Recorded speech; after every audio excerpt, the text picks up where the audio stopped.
Admiral Kextar stood on the bridge of his massive warship. His red eyes looked at the small human colony below. The planet looked peaceful. Green fields, small cities, and no weapons. Perfect. "Sir, we have surrounded the planet," said his officer. 23 ships ready to attack. Kextar smiled. His sharp teeth showed. "Good, these humans are so weak. This will be easy." For 3 long years, the Zephyrian Empire had been attacking human colonies. Every single time, the humans did the same thing. They ran away, or they gave up without fighting. Not once did they stand and fight back. Remember the last colony? Kextar laughed. 5,000 humans. They saw our ships and immediately surrendered. No weapons, no resistance, nothing. The other alien officers laughed too. Captain Zorath, his second-in-command, shook his head. "Humans are the weakest species in the galaxy. I don't understand why we even bother with them." "Because," Kextar said slowly, "weak species make good slaves, and their planets have good resources. On the planet below, the humans were doing exactly what they always did. Running to their ships, packing their things, getting ready to escape. Some were crying. Others looked scared. "Sir, they are sending us a message," said the communication officer. "Put it on screen," Kextar ordered. A human woman appeared. She looked old and tired. "Please," she said. "We are just farmers. We have children here. Let us leave peacefully." Kextar laughed loudly. "See, always begging, always running. These humans have no pride." "Should we let them go?" asked Zorath. "Of course not. We need workers for the mines. Capture them all." The human woman on the screen looked sad. But then something strange happened. For just 1 second she smiled. It was very small, very quick. But Kextar saw it. "Did you see that?" he asked. "See what, sir?" "Nothing. Start the attack." The Zephyrian ships moved closer to the planet. Their weapons powered up. Green energy beams shot down at the human settlements. Buildings exploded. The humans screamed and ran faster, but something felt wrong to Kextar. In all their attacks, the humans never fought back. Not even once. Even the weakest species in the galaxy tried to fight sometimes. But humans? Never. "Sir, most humans are escaping in their ships," reported the weapons officer. "Let some go," Kextar said. "We only need half for slaves." This was always the pattern. Humans would run. Some would escape, some would be captured. Then the Zephyrians would take over the planet. It was so easy that it felt boring now. "Admiral," called the sensor officer suddenly. His voice sounded worried. "I'm getting strange readings." "What kind of readings?" "Energy signatures, very faint, coming from the direction of the human home system." Kextar walked over to look at the sensors. Probably just their cargo ships. Humans are always moving things around, but the sensor officer looked confused. "Sir, these readings are different, much stronger than normal human ships." "How strong?" I'm not sure. The sensors keep changing. "But it's big, sir. Really big." Kexar laughed. "Maybe they built a bigger cargo ship. Humans love their trade routes." "Monitor it," Kextar ordered. "But don't worry. We've been fighting humans for 3 years. They're all the same, weak, scared, harmless.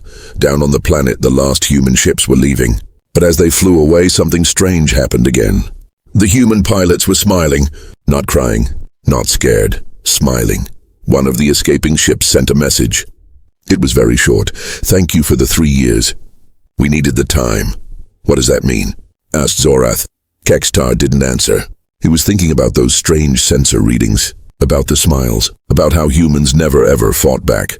"Sir, the energy readings are getting stronger," said the sensor officer. "Much stronger. How much stronger?" It's impossible, sir. No ship can generate this much energy." Suddenly, space itself began to shimmer near their fleet. Like heat waves, but in the cold darkness of space. The stars started to bend and twist. "What is happening?" Kextar shouted. His officers looked at their screens in panic. Alarms started going off everywhere. "Red lights flashed on every ship, sir," screamed the sensor officer. "Something is coming through hyperspace. Something massive!" Kextar felt fear for the first time in years. Real fear. The kind that made his hands shake. "All ships battle positions," he ordered. "Whatever it is, we'll destroy it." But deep down, he began to understand. Humans had been running for 3 years. But maybe, just maybe, they weren't running away. Maybe they were buying time. The space in front of them cracked like broken glass. And through that crack, something was coming. Something that would change everything. The crack in space grew bigger. Admiral Kekstar watched in horror as reality itself seemed to break apart. His senses were going crazy. Numbers flashed everywhere. Alarms screamed from every ship. "Report!" Kekstar shouted over the noise. "Sir, the energy readings are off the charts." The sensor officer yelled back. "I've never seen anything like this." Captain Zorath looked at his own screen. His face went pale. "Admiral, whatever is coming through, it's massive, bigger than our entire fleet." Kekstar laughed, but his voice shook. "Impossible. Humans don't build big ships. We've seen their fleets. Small cargo ships, weak passenger vessels, nothing more." But even as he said it, memories flashed through his mind. 3 years of attacks. 3 years of humans running away. Never once did they stand and fight. Even when they had weapons, they chose to run. "Sir, remember the Kepler colony?" asked Lieutenant Vexen. "They had defense satellites, good ones, but they shut them down and evacuated instead of fighting." "And the new Terra settlement," added another officer. "They had military ships there, but they flew away before we even got close." Kekstar frowned. At the time, he thought humans were just cowards. But now it seems strange. Why would anyone abandon good weapons? Maybe they were saving their ships for something else, Zorath said quietly. "For what?" Kekstar snapped. "Running away? That's all humans do!" But doubt was creeping into his mind. The crack in space pulsed with incredible energy. Whatever was coming through was taking its time, like it wasn't afraid of anything. "Sir, we're receiving a transmission," said the communication officer. "It's from the human survivors who just escaped." "Put it on screen." The same old human woman appeared again. But this time she wasn't crying. She wasn't begging. She was smiling. A cold, confident smile. "Admiral Kekstar," she said calmly. "My name is Dr. Sarah Chen. I wanted to thank you." "Thank me?" Kekstar was confused. "For what?" "For the 3 years of training," Dr. Chen replied. "Every time you attacked us, we learned something new. Your weapons, your tactics, your weaknesses. We needed that information." The alien officers looked at each other in confusion. "Training? What training?" Dr. Chen continued. "You see, Admiral, we've been building something that required time. Lots of time. And materials. Lots of materials. What are you talking about?" Kekstar demanded. "Every colony you attacked was a distraction.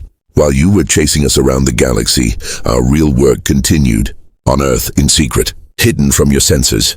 Kekstar felt his blood run cold. "What kind of work?" Dr. Chen's smile grew wider. "The kind that ends wars, Admiral." The transmission cut off. The bridge fell silent except for the beeping of sensors and alarms. "Sir," the sensor officer whispered, "the energy readings just doubled. Whatever is in there, it's almost ready to come through." Kekstar thought about all the battles. The Kepler colony had the best shields in human space, but they didn't use them. New Terra had 50 warships, but they all flew away without firing a shot. "They weren't running," he said slowly. "They were protecting something." "What do you mean, sir?" asked Zorath. "Think about it. Every human ship that escaped, where did they go? They didn't scatter to different systems. They all went in the same direction." The bridge crew looked at their star charts. Zorath's eyes went wide. They all went toward the Sol system, toward Earth. "But why would they gather at their home planet?" asked Lieutenant Vexen. "That makes them easier to attack." Kekstar was beginning to understand. "Unless they weren't gathering to hide. They were gathering to build. All those escaped ships, all those rescued people, all those resources we let them take." "Sir, the space crack is stabilizing," reported the sensor officer. "Something is definitely coming through. Multiple energy sources, but they're moving as one unit." "How big?" Kekstar asked, though he was afraid of the answer. The sensor officer checked his readings 3 times. "Sir, it's impossible. The energy signature suggests something 12 kilometers long." The entire bridge went silent. 12 kilometers. That was bigger than their flagship, bigger than their space stations, bigger than anything they had ever built. "That's impossible," Zorath whispered. "No one builds ships that big. The power requirements alone." "Humans couldn't build something like that," said Lieutenant Vexen. "They're too primitive, too weak." But Kekstar remembered Dr. Chen's words. 3 years of training, 3 years of learning, 3 years of gathering resources while pretending to be victims. "All ships prepare for battle," he ordered. "Whatever comes through that crack, we destroy it immediately." "Sir, should we call for reinforcements?" asked Zorath. Kekstar looked at the crack in space. It was glowing brighter now. The energy readings were so high they were breaking his sensors.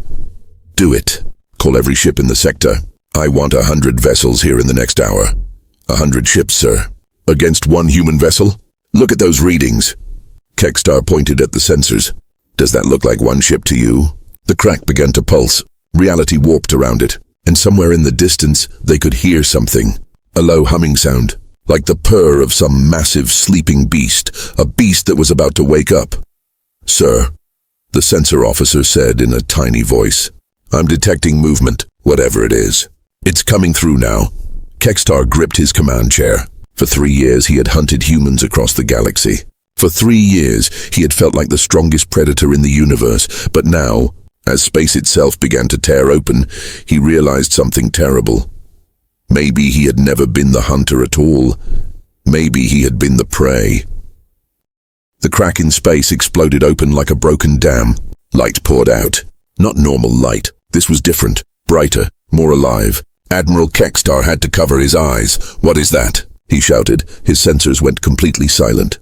Then they started working again. The numbers that appeared made no sense. The ship that was coming through was impossible. Sir, the sensor officer whispered.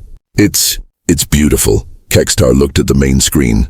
His jaw dropped open. A ship was emerging from the light. But calling it a ship was like calling a mountain a rock. It was massive beyond imagination. 12 kilometers long, 3 kilometers wide. Its hull was pure white with blue energy lines running across it like veins. By the gods, Captain Zorath breathed. How did humans build something like that? The human Dreadnought moved slowly through space. It didn't hurry. It didn't need to. Every part of it radiated power, confidence, strength. This was not the ship of a weak species. All ships opened fire. Kekstar screamed, Destroy it now! 23 Zephyrian warships turned their weapons on the human vessel. Green plasma cannons fired. Missile launchers released their deadly cargo. Energy beams lanced through space. The weapons hit the human ship's shields. There was a bright flash. Kekstar smiled, thinking they had damaged it. Then the light faded. The human ship was completely untouched. Not even a scratch on its hull. Impossible. Zorath whispered. Our weapons should have punched through any shield. Fire again. Kekstar ordered. Everything we have. This time all 23 ships fired together. The space around the human Dreadnought lit up like a star. Explosions bloomed everywhere. The attack lasted for 30 seconds straight. When the smoke cleared, the human ship was still there. Still perfect. Still untouched. Sir, the weapons officer said quietly. Our weapons aren't even registering on their shields. It's like shooting at empty space. Kekstar felt real fear now. In 30 years of war, he had never seen shields that strong. The humans had built something beyond his understanding. A new voice came over the communication system. It was calm, professional, completely unafraid.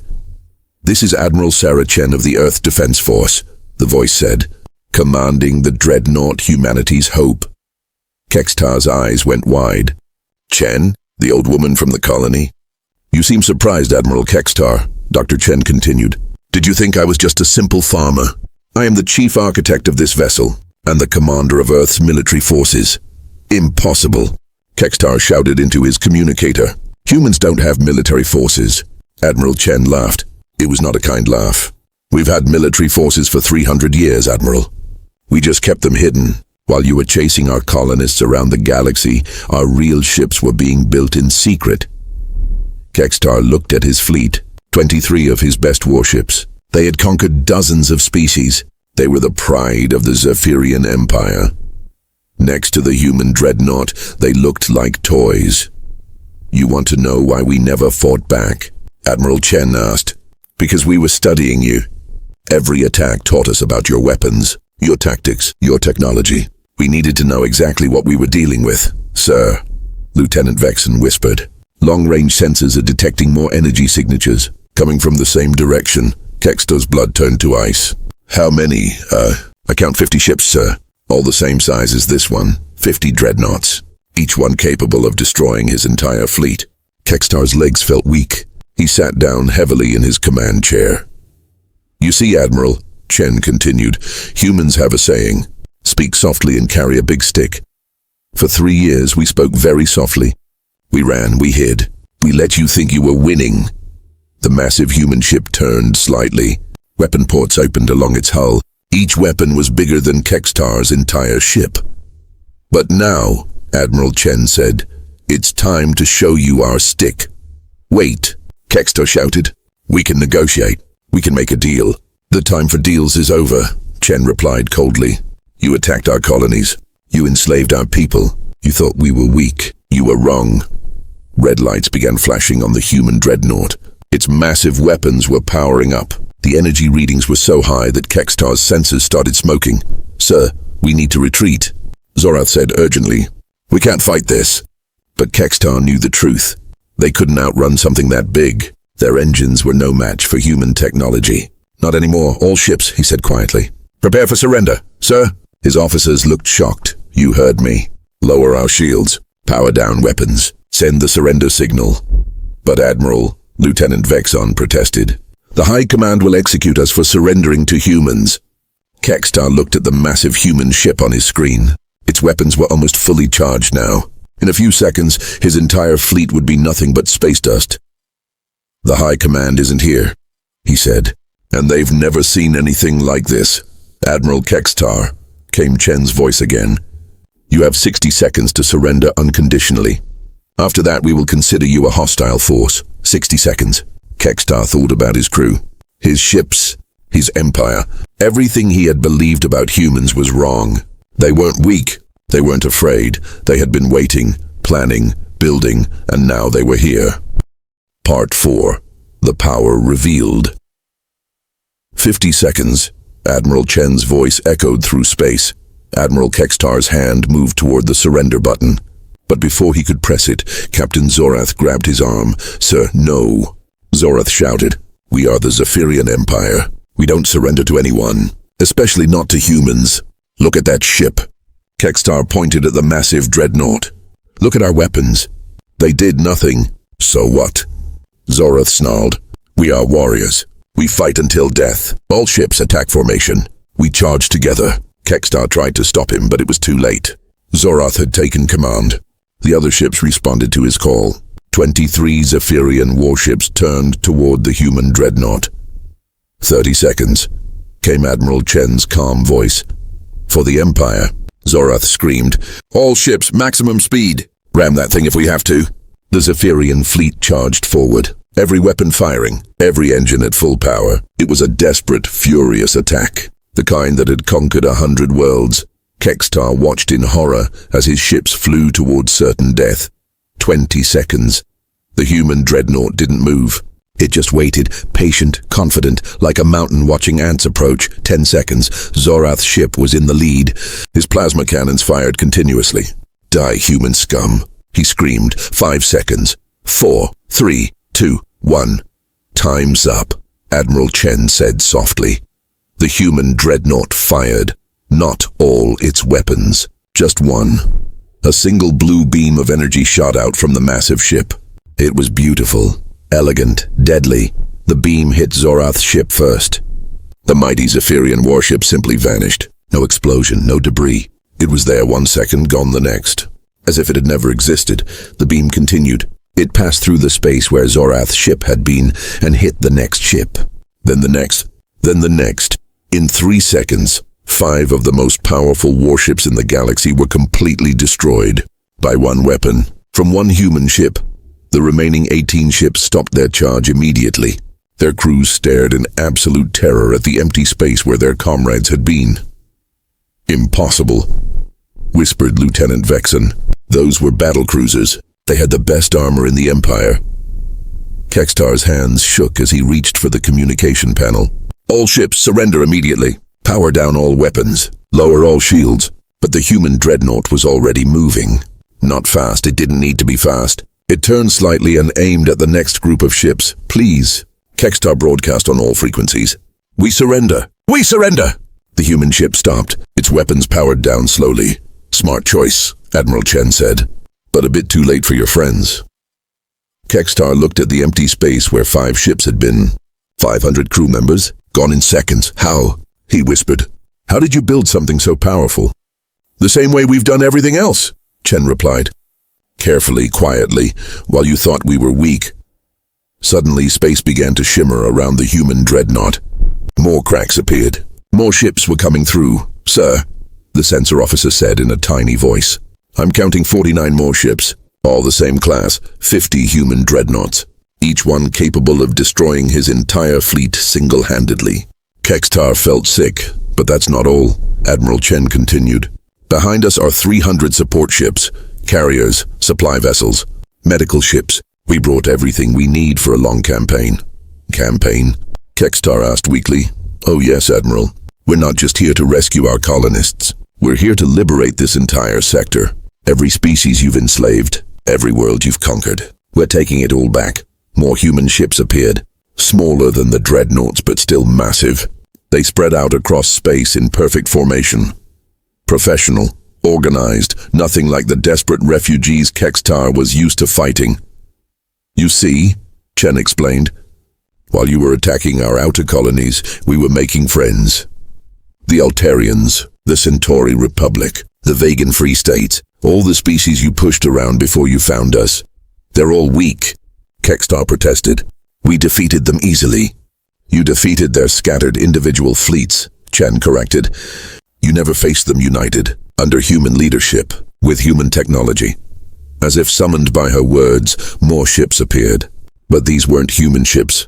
Kextar recognized Altarian cruisers, Centauri fighters, vegan heavy destroyers, ships from a dozen different species all flying together. "Welcome to the Galactic Liberation Alliance," Admiral Chen announced. "We have 5,000 ships, 50 different species, and one simple mission: end the Zephyrian Empire forever." Kextar's mind couldn't process what he was seeing. Humans weren't just stronger than he thought. They were leaders. They had united dozens of species against his empire. But how? He asked desperately. Humans were supposed to be primitive. Divided, weak. Admiral Chen's voice carried a hint of amusement. "Admiral, humans have been fighting wars for 10,000 years. We've conquered our own planet twice. We've fought each other with everything from sticks to nuclear weapons. Did you really think a species like that would stay weak forever?" "We were never weak," she continued. "We were just waiting for the right moment, gathering our strength, learning our enemies, and now that moment has come." The massive human fleet spread out across space. Weapons powered up, shields activated. They moved with precision that spoke of years of training and preparation. "Your empire ends today, Admiral Kextar," Chen said firmly. "The only question is, will you help us end it peacefully, or do we have to do it the hard way?" Kextar looked at his remaining ships. 18 vessels against 5,000. The math was simple, hopeless. For 3 years he had hunted humans across the galaxy. For 3 years he had felt like the ultimate predator, but he had been wrong about everything. Humans weren't prey, they were apex predators, and now it was feeding time. Part 5. The New Galactic Order.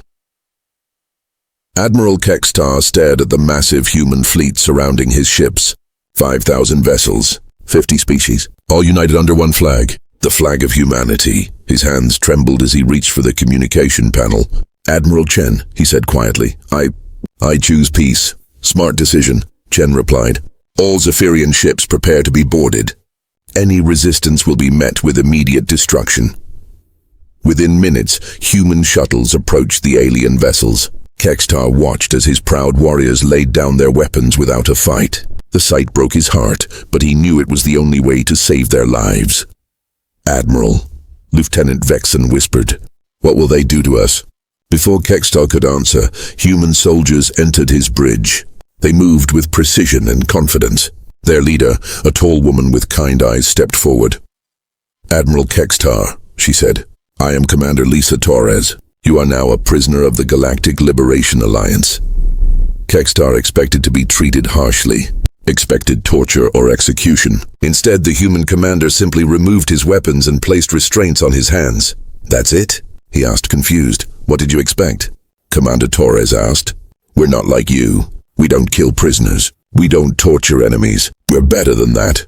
Across the fleet, the same scene played out. Zephyrian soldiers surrendered. Human troops accepted their surrender with professional calm. "No revenge, no cruelty. Just justice, sir," came Admiral Chen's voice over the communication system. This is being broadcast to every Zephyrian world. Your empire is watching their great fleet surrender to the species they called weak. Kextar closed his eyes in shame. 3 years of calling humans cowards. 3 years of believing in Zephyrian superiority. All of it was crumbling around him. But Admiral Chen wasn't finished. "Attention, people of the Zephyrian Empire." Her voice echoed across space. "Your military has been defeated. Your fleets are destroyed or captured. But we are not here for conquest." Kextar opened his eyes. "Not for conquest? What did that mean?" "We are here for liberation," Chen continued. "Every species you have enslaved will be freed. Every world you have conquered will choose its own government. The age of Zephyrian domination is over." Over the next hour, Kextar watched something impossible happen. Human ships spread across the sector, but instead of attacking planets, they were liberating them. On his view screen, he saw Altarian slaves being freed from mining colonies. Centauri families reunited after years of separation. Vegan scientists released from forced labor camps. Why? He asked Commander Torres.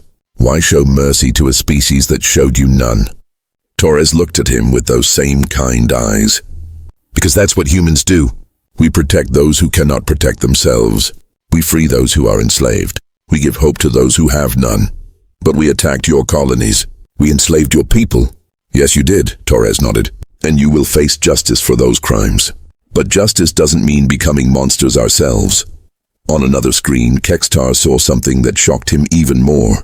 Human medical ships were treating wounded Zephyrian soldiers. The same soldiers who had been trying to kill them hours ago. "I don't understand your species," he whispered. "Most species don't," Torres replied. "That's why they underestimate us. They think kindness equals weakness. They think mercy equals cowardice. They're always wrong." Admiral Chen's voice came over the communication system again. "Admiral Kextar, I want you to see something." The main screen changed. It showed Earth, but not the Earth Kextar expected. This wasn't a peaceful, defenseless world. The planet was surrounded by massive space stations, shipyards that stretched for thousands of kilometers, defensive platforms that could destroy entire fleets. "This is what you never saw," Chen explained. "This is what we kept hidden. While you were chasing our colonists, we were building the largest military force in galactic history." The camera moved closer to show the shipyards. Hundreds of dreadnoughts under construction, thousands of smaller vessels, an endless production line of the most advanced warships ever built. "For 300 years we prepared for this day," Chen continued. "We knew eventually we would meet a species like yours, a species that chose conquest over cooperation, war over peace." Kextar felt sick. His entire civilization had been living a lie. They thought they were the strongest species in the galaxy, but humans had been stronger all along. "Why didn't you reveal this before?" he asked weakly. "Because we hoped we wouldn't have to," Torres answered. "Humans prefer peace, Admiral. We only fight when we have no other choice. You forced our hand." The screen changed again. This time it showed Zephyrian worlds, but the scenes weren't of destruction. Human ships were delivering medical supplies, food, aid to populations that had been neglected by their own government. "Your empire spent everything on war," Chen's voice explained. "We're spending our resources on healing, on rebuilding, on creating a better galaxy for everyone. Even for us?" Kextar asked. "Even for your enemies?" "Especially for your enemies," Torres said firmly. "Because we believe every species can change. Every civilization can choose a better path." Years later, historians would call it the 10-hour war, the fastest and most complete military victory in galactic history. But what happened after the war was even more remarkable. The Zephyrian Empire became the Zephyrian Republic. Former slaves became citizens. Weapons factories became schools and hospitals. And humans, instead of ruling as conquerors, became protectors and teachers. Admiral Kextar spent 5 years in a human prison, but it wasn't like Zephyrian prisons. He was treated well, given books to read, allowed to learn about human history and culture. When he was released, he became an ambassador. His job was to help other aggressive species understand what he had learned. That strength wasn't about how much damage you could do. Real strength was about how much healing you could bring. And in that lesson, humanity had no equal. The galaxy had learned the truth that day. The species they had dismissed as weak were actually the strongest of all. Not because of their weapons, not because of their ships, but because of their hearts, and that made all the difference. The end.